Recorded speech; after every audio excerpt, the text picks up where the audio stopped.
Hello friends, good morning. আমি আজকে হাজির একটি সম্পূর্ণ নতুন এপিসোড নিয়ে সপ্তম শ্রেণী থেকে এই তোমাদের গণিত প্রভা যে বইটি আছে, আজকে অঙ্কের একটি ক্লাস আমি তোমাদের সঙ্গে শেয়ার করব।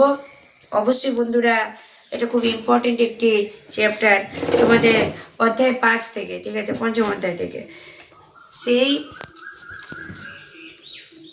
ক্লাস লিখে নিচ্ছি, অধ্যায়ের নাম লিখে নিচ্ছি।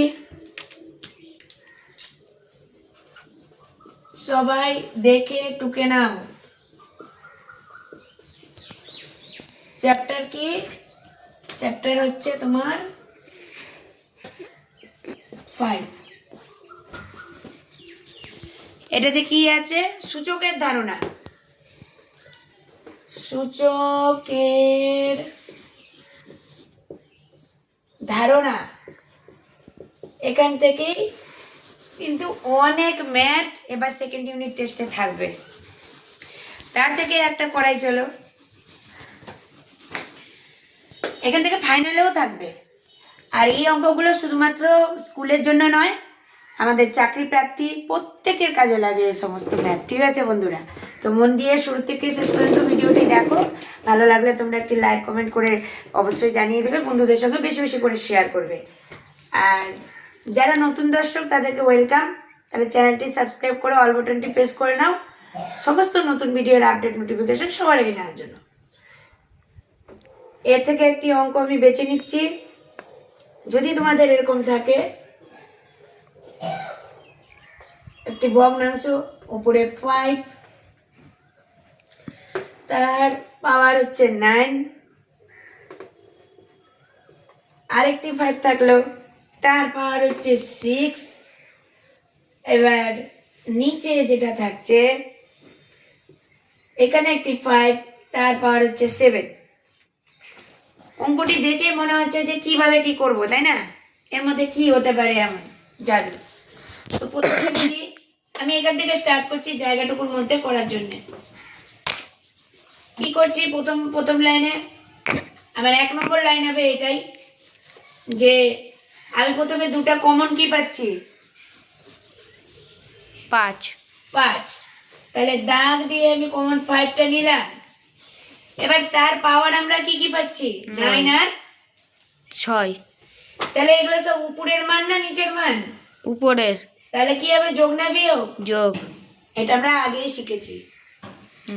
যদি তোমাদের মনে হয় যে আগে কেমন অঙ্ক শেখানো হয়েছে বা কি ছিল সেই চ্যাপ্টারের এই অঙ্কগুলো, তো দেখার জন্য তোমরা আমাদের ভিডিও লিস্ট চেক করতে পারো। নিচে যা আছে আমি সেটাই লিখবো, 5 টু দি পাওয়ার 7। ওকে, এবার আসো পরবর্তী লাইন। 9 আর 6 প্লাস করলে কত হচ্ছে? প্রথমে 5 নিলাম, আমি এবার দুটাকে জোড়া করে একটি বানাবো, কিন্তু উপরের নিচের মান নিয়ে একসঙ্গে।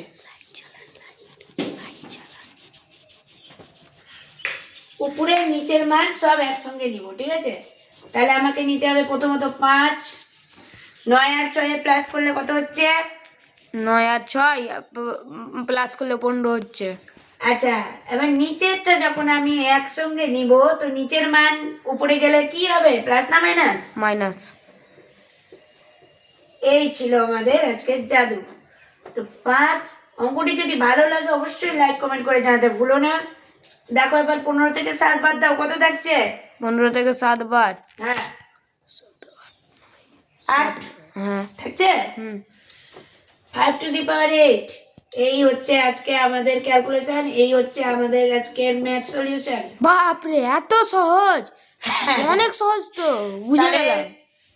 এখানে সপ্তম শ্রেণীর স্টুডেন্ট বসে আছে, সেই দেখে ভাবছে যে এই ম্যাথটা কেমন করে হলো, অথচ সেই আগে আমাকে বলেছে, ম্যাডাম হ্যাঁ এই অঙ্কটা কি এত কঠিন, থাক তাহলে আজকে না করে অন্য সময় করি।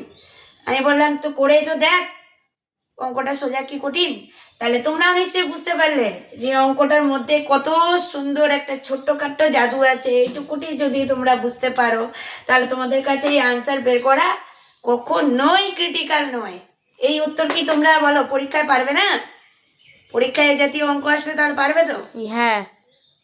হ্যাঁ, এটাই যেন তোমাদের রেসপন্স আমি পাই।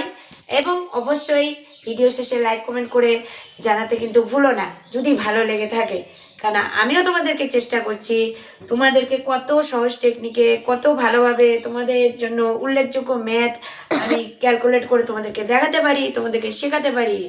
তাই সঙ্গে থাকো বন্ধুরা, দেখা হচ্ছে পরবর্তী টপিকে আবার একটি নতুন এপিসোডে। ততক্ষণের জন্য সবাই ভালো থেকো, দেখা হবে বান্টিস কিচেনে এই চ্যানেলে। আজকের মতো এতটুকুই, সবাইকে ভিডিওটি দেখার জন্য জানাই অসংখ্য ধন্যবাদ।